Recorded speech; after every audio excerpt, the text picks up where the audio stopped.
안녕하세요. 저는 30대 여자입니다. 제가 진짜 너무 속 터지고 화가 나는 일이 있어서 이렇게 사연을 다 올리게 되었습니다. 여러분들도 제 이야기를 듣고 같이 화내고 저를 응원해 주셨으면 좋겠습니다. 제가 들려드릴 이야기는 몇 년 전에 파도처럼 제게 한꺼번에 일어난 일이에요. 글을 쓰려고 다시 지난 날들을 회상하는데도 손이 떨릴 정도로 화가 치밀어 오릅니다. 그럼 지금부터 제 이야기를 시작해 보겠습니다. 저는 결혼을 해서 동갑내기 남편과 둘이 서울에서 살고 있었습니다. 저희의 연애 이야기를 해봤자 남들과 다를 거 없이 2년 정도 만났고 서로 훈기가 차서 결혼을 하게 되었죠. 글쎄, 애진옥에 이런 집안인 걸 알았더라면 어떻게든 헤어지고 피했을 텐데 다시 생각해도 바보 같았습니다. 그때는 서로를 너무나도 끔찍하게 아끼고 사랑해서 어떤 고난이 닥쳐도 이겨낼 수 있을 거라고 생각했습니다. 그래서 양가의 축복 아래에 결혼을 했어요. 시댁은 강원도 아주 시골에 자리 잡고 있었습니다. 남편이 결혼 전에는 거리가 멀고 차편이 애매하다는 이유로 1년의 명절이나 시부모님 생신 이외에는 잘 가지 않았습니다. 연애할 때도 그래왔기 때문에 사실 결혼하고 나서도 그러면 된다고 생각했어요. 남편에게는 저희보다 5살 많은 신우가 있었습니다. 신우는 글쎄요, 자주 만난 적이 없었던지라 어떤 사람인지 모르고 결혼을 했죠. 저희가 결혼할 때엔 이미 시집을 가 있었고 명절이고 생신이고 그저 시댁의 얼굴만 비추고 사라진다고 들었던 터라 잘 알지 못했습니다. 제가 결혼한 지 얼마 안 돼서 한창 깨를 볶던 신혼 시절이었죠. 그래봐야 맞벌이였던지라 남들이 생각하는 신혼부부만큼 깨를 볶지도 못했던 것 같습니다. 저랑 남편은 대출을 끼고 서울에 있는 아파트를 분양받았습니다. 신혼인데 집부터 사는 게 서로 좀 부담이기는 했으나 워낙 지역이 좋고 재개발의 여지도 있어서 투자 겸해서 사게 되었습니다. 참 내 집이 생기니 그렇게 기쁠 수가 없더라고요. 갚아야 할 대출금이 막막했지만 사랑하는 남편도 있고 맞벌이 부부의 장점이 월급이 2번 나온다는 거 아니겠어요? 이렇게 살다 보면 언젠간 정말 오롯이 우리 집이 되어 있겠지. 몇 명을 낳을까 하면서 계획도 세우고 했어요. 저희 친정어머니께서 부동산을 오래 하셨거든요. 그래서 그 집은 무조건 오른다 사더라 하시길래 믿고 산 것도 있습니다. 부동산을 하시는 어머니 덕에 추천으로 사두었던 땅도 조금 있었습니다. 이 땅은 결혼 전에 투자 목적으로 사둔 땅이었는데 남편은 그 존재를 모르고 있었어요. 아직 팔기에는 애매한 땅이라서 적금 들었다 생각하고 냅두는 땅이었거든요. 아무튼 저희 둘 다 직장이 서울이니 당연히 서울로 터를 잡았던 것뿐인데 시댁에서는 난리가 났습니다. 저도 솔직히 아직까지도 이해가 가질 않아요. 서울에 터전이 있으면 당연히 집도 서울이어야 하지 않나요? 강원도로 오지 않고 친정 가까운 곳으로 집을 얻었다면서 시댁을 무시하냐고 난리가 났습니다. 아니, 집 살 때 이런 한 푼도 보태준 게 없으면서 왜 감나라 배나라 하는 건지 솔직히 어이가 없었어요. 강원도로 가면 당장 직장은 어떡합니까? 직장 때려치고 강원도로 간다고 치면 그럼 대출금은 누가 갚아주겠어요? 저는 시부모님께 솔직하게 말씀드렸죠. 시댁 식구 어렵다지만 시대도 바뀌었고 할 말은 하고 지내야 된다고 생각했어요. 그럼 저희 직장은 어떡해요? 당장 강원도로 오라는 말씀은 좀... 여자가 무슨 직장이야. 집에서 내조를 해야지.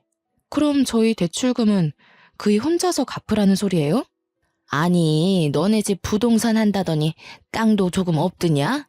벌써부터 우리 아들 고생시키는 거야 지금? 꽤나 부자인 척 하길래 집도 턱턱 사주는 줄 알았더니 대출이라니.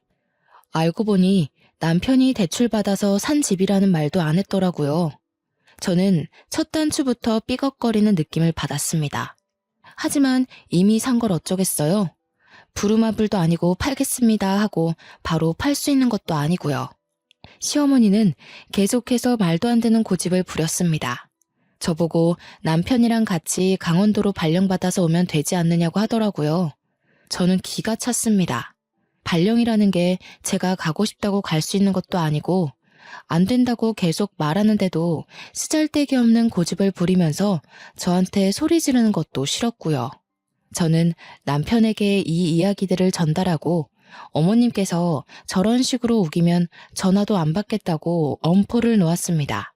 그 뒤로 어머니께서는 틈만 나면 제게 전화를 해서 주말에 강원도로 오라고 했습니다. 강원도도 춘천이면 지하철이라도 타고 가죠.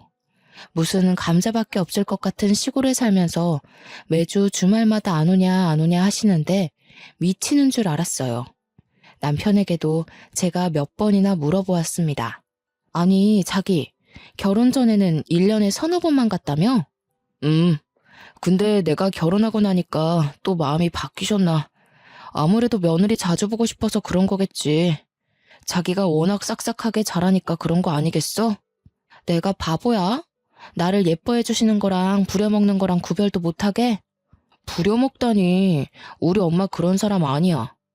정말 인터넷에나 보던 우리 엄마 그런 사람 아니야 소리를 제가 듣고 있더라고요. 저는 남편도 제 편이 아닌가, 정말 말 그대로 남의 편인가 싶었죠. 얘야, 우리 밭에 구황작물 캐야 하니까 주말에 오거라. 저 주말에 특근 있어서 이번 주는 어려울 것 같아요. 그이 말 들어보니까 주말에만 일일 알바하는 청년들이 마을회관 가서 신청하면 온다던데. 그렇게 해보세요. 얘야, 다음 주에는 우리 마을 이장님 생신이라 잔치가 있는데 와서 일손 좀 거들거라. 저희 친척 오빠 결혼식이라서 거기 가봐야 할 것 같아요. 설마 연고도 없는 어머님 댁 마을 이장님 생신 챙겨드리느라 친척 결혼식에 가지 말라는 소리는 아니시죠? 얘야, 이제 여름인데 강원도는 시원하니 주말에 와서 우리 밥도 좀 차려주고 쉬다 가거라. 저도 서울이 너무 더워서 그이랑 주말에 펜션으로 놀러 가려고요. 어머님도 아버님이랑 근교에 여행이라도 다녀오셔요. 저는 아주 눈치가 없는 척하면서 요리조리 잘 피해 다녔습니다.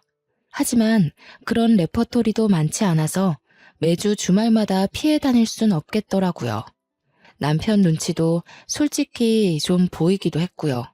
그래서 하루는 큰맘 먹고 남편이랑 그 먼 강원도 산골까지 찾아갔습니다. 제가 오니 마치 벼르고 있었던 사람처럼 온갖 소일거리를 다 들고 오시는데 진짜 기절하는 줄 알았어요. 무슨 시래기를 말리자고 일일이 손질해서 넣어놓으라고 하질 않나.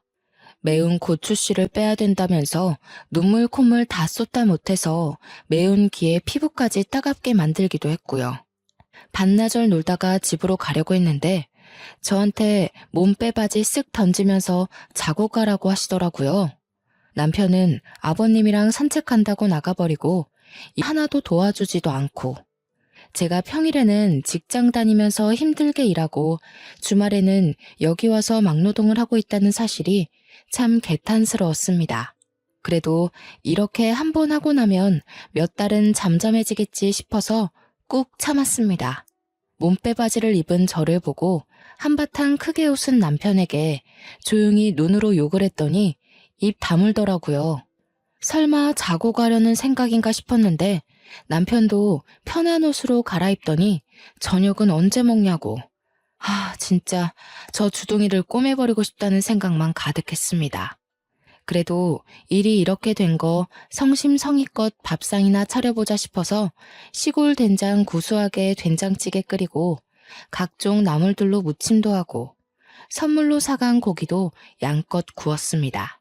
남편과 아버님은 맛있다고 엄지척 올리시면서 식사 잘하는데 어머님만 깨작깨작 하시더라고요. 어머님, 입맛에 안 맞으세요? 아니, 된장을 얼마나 풀어넣은 거냐? 찌개는 도무지 짜서 못 먹겠고 나물들은 손맛 하나 없이 싱겁고 고기는 이렇게 설렁설렁 구워서 핏물 다 나오는데 역해서 이걸 우째 먹어. 이 고기는 진짜 비싸고 좋은 고기라서 살짝만 익혀 먹는 거예요. 된장찌개는 밥 비벼 먹기 딱 좋은데 나물은 제가 손맛이 좀 부족하긴 한가 봐요. 우리 아들이 매번 이렇게 맛없는 밥상을 끼니랍시고 먹었을 거 생각하니 내 속이 다 분하다. 그러길래 네가 강원도에 집을 얻었으면 내가 요리도 가르쳐주고 살림도 가르쳐주고 했을 거 아니니? 저는 그 말이 정말 기분 나빴습니다.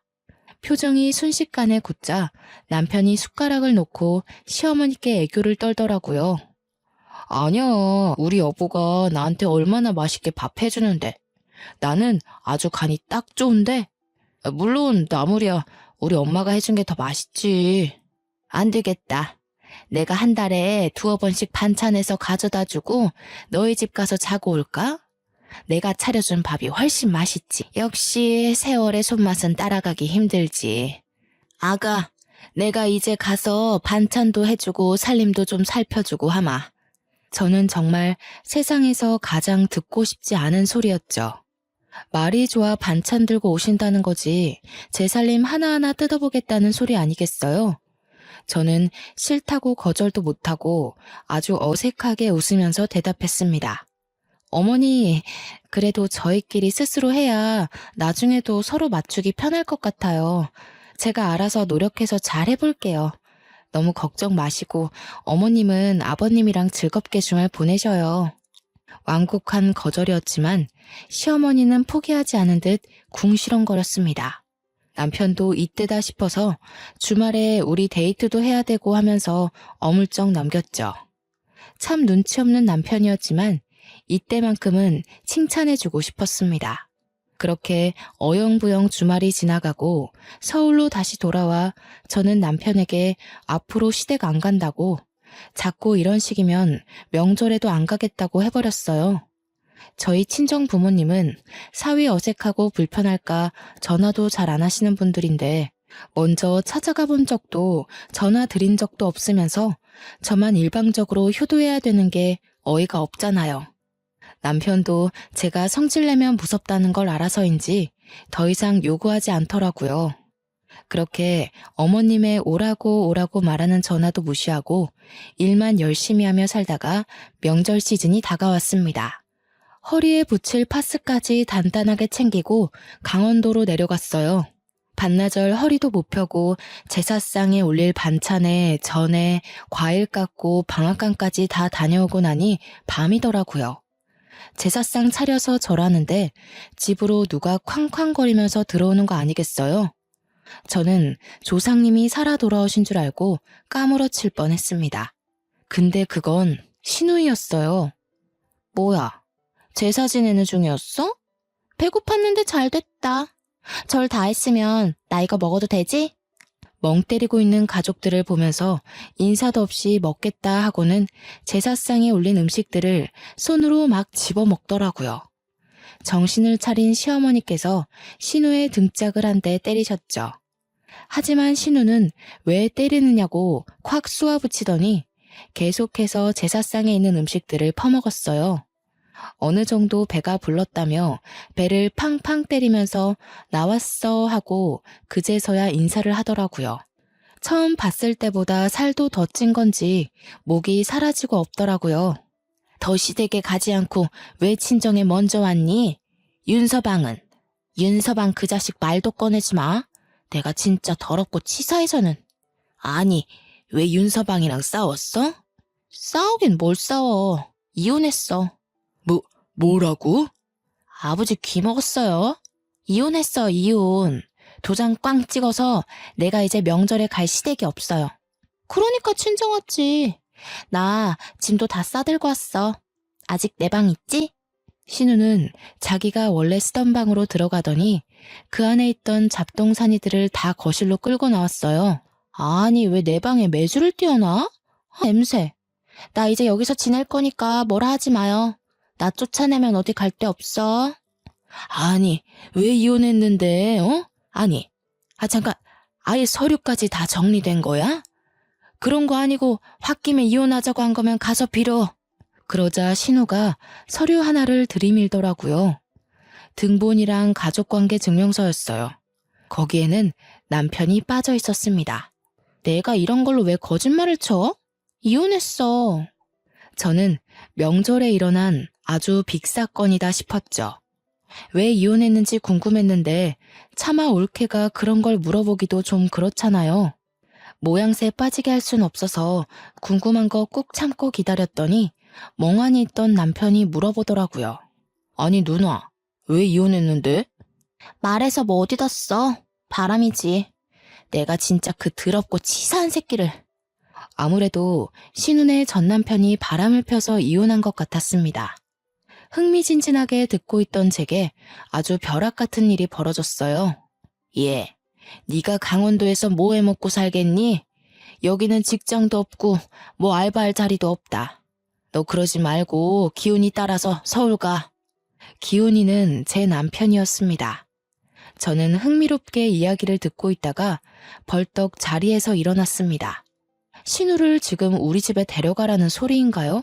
라는 말이 목구멍 끝까지 나왔지만 꾹 삼켰어요. 일단 이성을 찾는 게 먼저라고 생각해서 심호흡을 한 채 남편을 바라보았죠. 기훈이 너도 누나 내칠 생각하지 말어. 네 누나 그래도 시집 가기 전에는 이것저것 많이 했던 거 알지? 서울 가면 여기보다야 훨씬 살기 좋으니까 일단 기반 잡을 때까지만이라도 너네 집에서 있게 해라.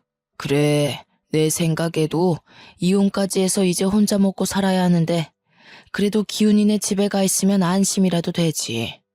며느리가 또 알뜰살뜰 챙겨줄 텐데 말이야. 우리 딸 구박하지 말고 밥도 잘 챙겨주고 그래야 된다. 알았니, 아가? 저희 의견을 다들 안 들어보시고 정하시는 거예요? 왜? 옳게. 내가 가는 게 불편해? 나도 엄마 아빠 말 들어보니까 여기 산골에 박혀서 빈둥빈둥 하는 것보다야 서울 가는 게 낫겠다 싶은데. 나 나름 전문직이었어.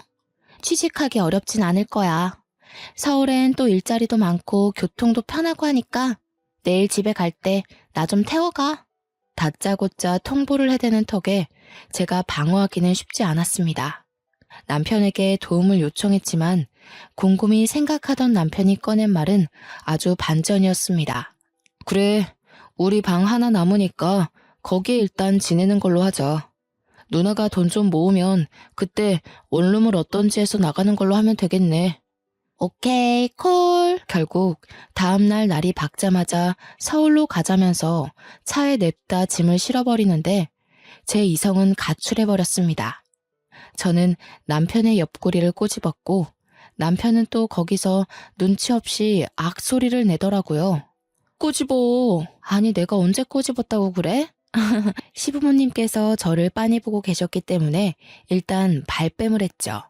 신우는 제 눈치가 어떤지 빤히 아는 것 같았음에도 불구하고 모른 척 차에 타더라고요. 갈 때 휴게소 들릴 거지? 나 호두과자랑 알감자 사 먹게. 저희는 그렇게 휴게소까지 알차게 들러서 서울에 왔습니다. 냅다 방 하나를 차지하더니 잘 테니까 밥 차리면 부르라고 하더라고요. 저는 제가 무슨 몸종이라도 된 줄 알았습니다.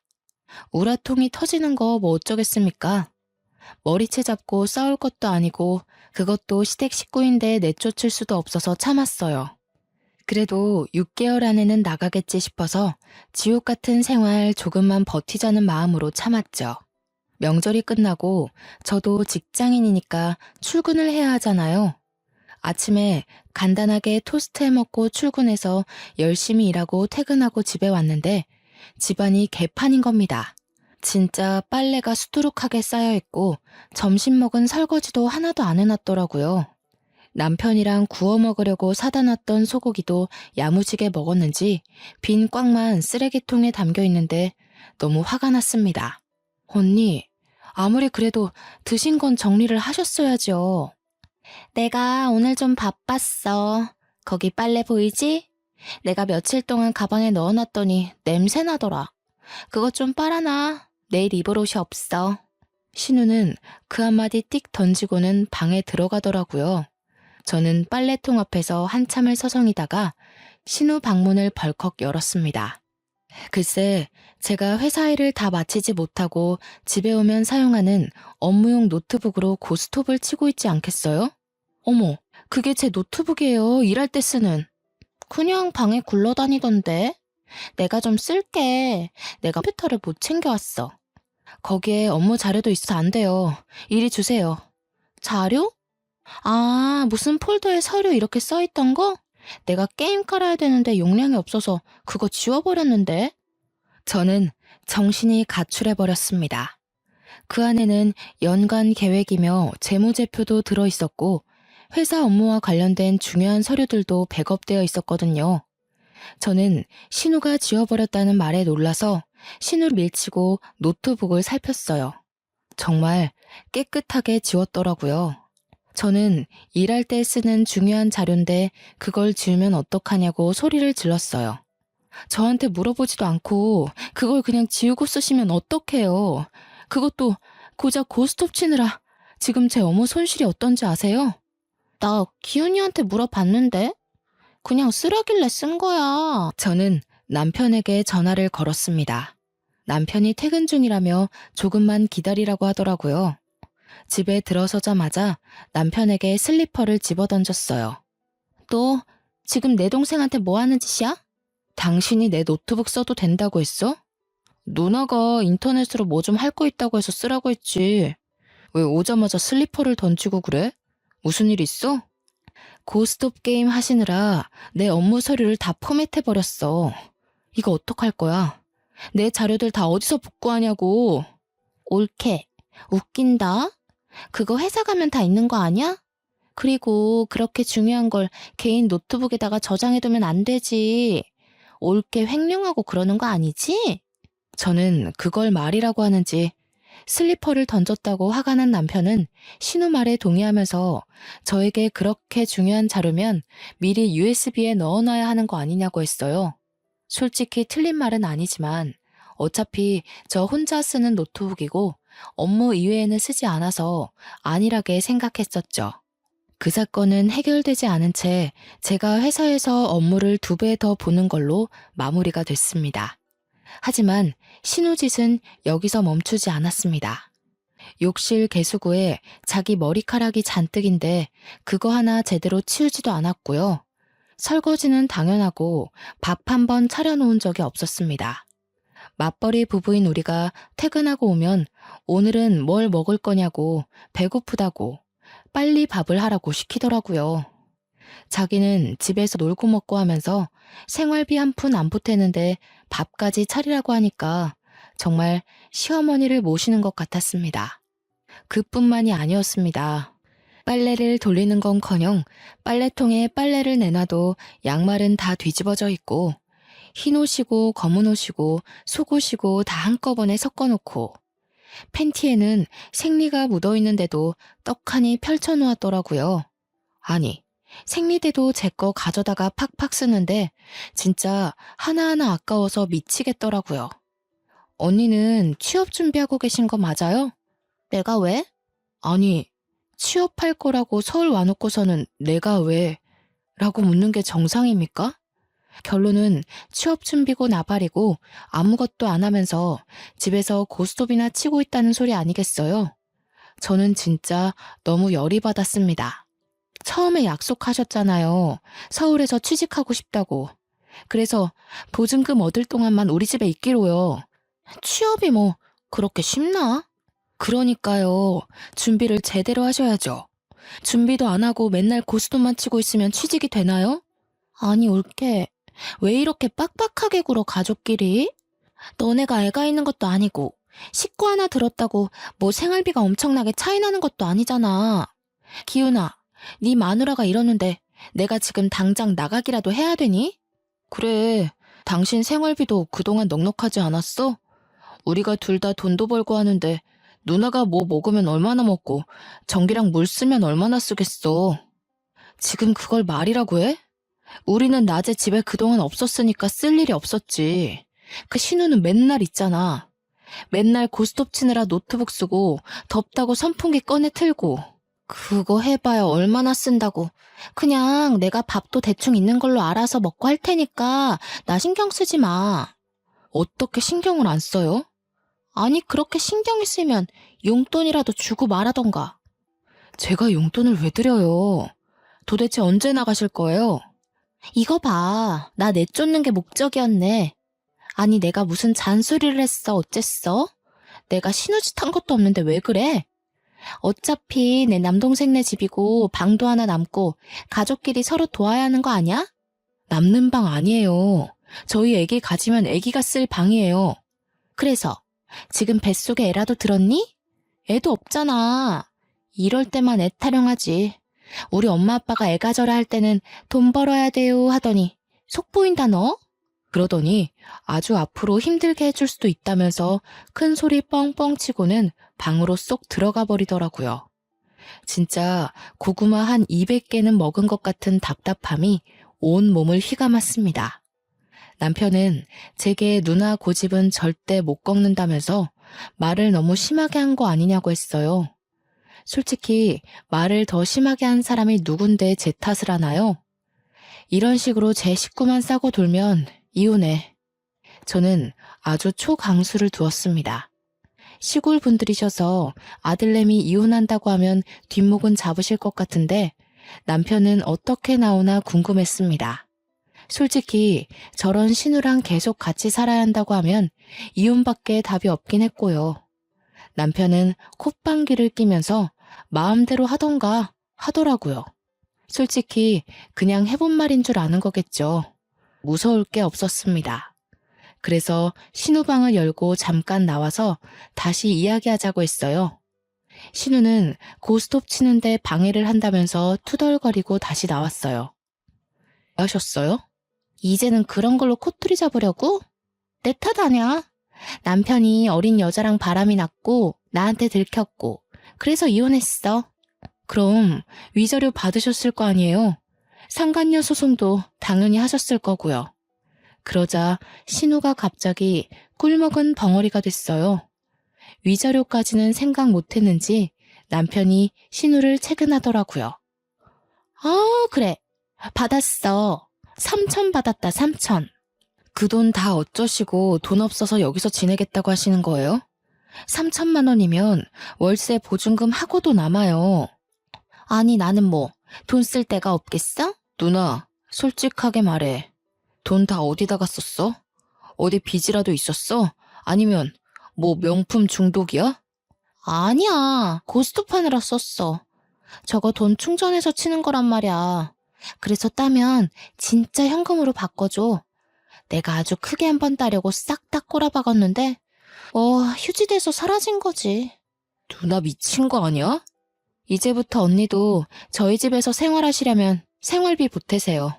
신우는 그 말에 아주 곡소리를 내면서 가족끼리 너무한다고 그러는 거 아니라고 소리를 꽥 질렀어요. 당연히 수중에 가진 돈이 한 푼도 없으니까 생활비를 보탤 수 없겠죠. 그러면 취직이라도 하던가. 한심하게 위자료 받은 거는 전부 도박에 날리고 이러는 꼴이라니.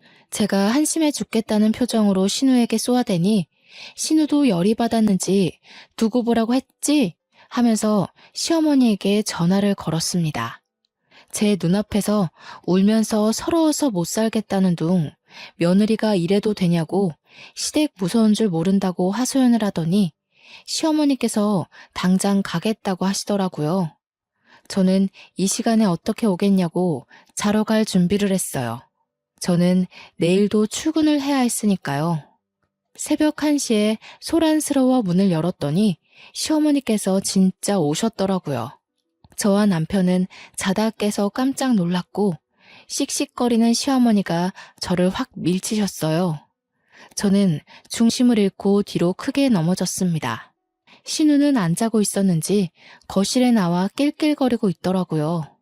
저는 수치심과 더불어 억울한 마음에 시어머니께 뭐 하는 짓이냐고 소리를 질렀습니다. 시댁 무서운 줄도 모르고 이것이 우리 기정이한테 무슨 짓이야? 뭐? 생활비를 보태라고 해? 너네 서울에서 직장 생활한다고 강원도도 안 내려오면서 무슨 우리의 돈까지 받아쳐먹으려고? 저는 무슨 죄가 있어서 신우를 모시고 살아야 돼요? 설거지도 안 해, 빨래도 안 해. 자기가 씻고 나온 머리카락 정리 한 번을 안 하는데 저는 무슨 몸종이에요? 뒤치다꺼리만 해주게. 생활비 내라는 게 왜요? 놀고 먹으니까 못 내는 거지. 취업 준비도 안 하고 위자료로 받은 3천만 원도 고스톱에 꼬라박는 사람인데요. 어머님이 데려가세요. 제가 사실만 말하자 시어머니는 할 말이 없는지 갑자기 주저앉아서 엉엉 우시기 시작했어요. 신우와 남편도 그런 시어머니 옆에 찰싹 붙어서 편을 들더라고요. 너 어른한테 싸가지 없이 그게 무슨 말버릇이야? 그것도 남도 아닌 우리 엄마한테. 너 이런 식으로 나오면 너도 이혼남 될 줄 알아. 이혼이라는 말에 시어머니께서 욕을 한 사발이 뱉으면서 제 머리채를 잡으셨습니다. 저는 머리카락이 쥐어뜯기는 와중에 저희 친정 부모님께 전화를 걸었어요. 살려주세요 하면서 전화를 걸자 새벽 2시가 다 되어가는 시간인데도 무슨 일이냐며 한달음에 신혼집으로 달려오셨습니다. 저는 머리가 산발이 되어 있고 시어머니와 신우도 씩씩거리고 있고 남편은 일 크게 만든다며 저를 나무라더라고요. 저희 부모님은 그 꼴을 보고 너무 열이 받았는지 저한테 싹 다 이야기하라고 했고 저는 시어머니의 시집살이부터 시작해서 신우가 우리 집에 온 것까지 빠짐없이 일러 바쳤습니다. 이런 망할 집구석을 봤나? 당장 이혼해. 누구 마음대로 이혼을 합니까? 누가 뭘 잘못했는데? 지금 우리의 머리털 다 뜯어놓고도 그런 소리가 나옵니까? 경찰 안 부른 것만으로도 감사한 줄 아십시오. 참나. 그럼 이혼하더라도 할 건 확실하게 하자. 너 그 땅값 많이 올랐더라? 그것도 반반하는 거지? 땅? 무슨 땅? 내가 깜빡 속았지 뭐야. 얼마 전에 일이 있어서 등기부등본 떼보니까 제 명의로 땅이 있더라고, 하남에. 알짜배기라서 값도 엄청 올랐던데. 그것도 반으로 나눠. 아니, 그건 우리 딸 시집 오기 전부터 가지고 있었던 건데 왜 나눠? 재산이 있는 거 숨기고 대출받아서 집 샀잖아요. 그 땅만 팔았어도 대출금 안 갚아도 되는 건데 속인 게 맞으니 내놔야죠. 그거 팔아서 내 피부 관리샵 내면 되겠네. 그러면 이혼도 안 해도 되는 거 아니야? 나는 샵 운영하면서 수익금 나면 생활비 내면서 여기서 살고 나 취직도 하는 거고 다 좋은 거 아니야? 언니 머리에 똥만 가득 찼어요? 내가 그걸 팔아서 왜 언니 가게를 내줘요? 우리 집 대출금도 갚고 있는 마당에. 요망한 기집애. 재산이 있으면서도 그게 아까워서 숨기고 우리 아들 뼈 빠지게 일한 돈으로 대출금을 갚으라고 시켜? 아들만 대출금 갚았나요? 저도 같이 갚고 있거든요. 이 집 공동명의예요. 아주 개판으로 싸움이 나자 저희 어머니께서 저를 말렸습니다. 어차피 결혼 전에 받은 재산이기 때문에 나누지 않아도 된다고 전 그러면 변호사라도 선임하겠다고 했어요. 시골 분들이니 변호사 이야기 나오자 시어머니께서 입을 꾹 다무시더라고요. 저는 남편에게 친정에 가 있을 테니 이혼 서류 준비하라고 했습니다. 말했다시피 집은 공동명의니까 이혼해도 딱 반으로 나눠.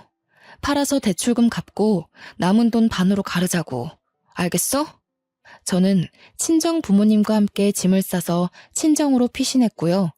다음날 정신이 들었는지 미안하다고 잠이 덜 깨서 상황 파악을 못한 것 같다고 비는 남편에게 소용없다고 했습니다. 남편은 친정까지 찾아와서 빌었지만 저희 아버지께서 소금을 뿌려 쫓아냈고요. 합의 이혼 안 해준다는 말에 결국 변호사를 선임했고 조정 기간 동안 협의가 잘 돼서 아파트는 제가 말했던 대로 처분하기로 했습니다. 맘 같아서는 위자료까지 받아내고 싶었지만 그러면 소송 기간이 길어질 수 있다는 변호사의 말에 포기했습니다. 저는 법원을 나와 저를 붙잡으려던 남편을 뿌리치고 똑똑히 들으라며 말했어요. 너랑 살았던 그 3년 남짓한 시간이 아주 지옥이었어. 너네 누나한테도 가서 전해. 그깟 인터넷 고스톱에 3천만 원 쓸 정도 도박 중독이라고. 그거 꼭 치료받으라고. 알겠어? 저는 저를 기다리고 있는 아버지의 차에 올라탔고 이혼 절차가 마무리되자마자 핸드폰 번호도 바꾸어 버렸습니다. 남편 번호도 차단해 버렸고요. 시댁과 관련된 모든 번호를 차단했습니다. 솔직히 회사까지 찾아오진 않을까 한동안 겁먹고 조용히 지냈는데 그런 몰상식한 짓까지는 하지 않더라고요. 저는 친정에 돌아와 직장 생활을 열심히 하면서 전 남편에 대한 기억을 지우려고 애썼습니다. 그래도 연애하는 기간 동안 신혼생활 하는 동안 참 좋았었는데 역시 고부간의 갈등은 이겨낼 수 없는 게 정답이더라고요. 아예 소식을 끊고 지내다가 우연히 제가 지역 맘카페 공고에 참여를 하게 되어서 오랜만에 카페 글들을 보고 있었습니다. 근데 그곳에서 아주 낯이 익은 이름을 발견했습니다. 바로 신우의 이름 권기정이었어요. 권기정 피부관리샵을 고발합니다. 라는 글이 있어서 홀린 듯이 들어가 보니 정말 신우가 피부관리샵을 냈었더라고요. 무슨 돈이 있어서 피부관리샵을 냈는지는 모르겠지만 아마도 아파트를 판 돈이 아니었을까 싶습니다. 그 아파트 급 처분하고 대출금까지 갚고 나누느라 사실 얼마 되지 않은 돈이었지만 그래도 2억 정도는 수중에 들어왔었거든요. 그 돈으로 신우가 원하던 피부관리샵을 차려줬나 봅니다. 하지만 글 내용은 썩 좋지 못했어요. 피부갈굼 소독도 제대로 안 하고 관리가 되지 않아 녹이 쓴 기구도 있었다. 화장품도 에스테틱에서 사용하는 고가의 제품이 아닌 어디 시장통에서 팔 법한 싸구려 크림으로 관리하더라. 그러면서 돈은 비싸게 받았다.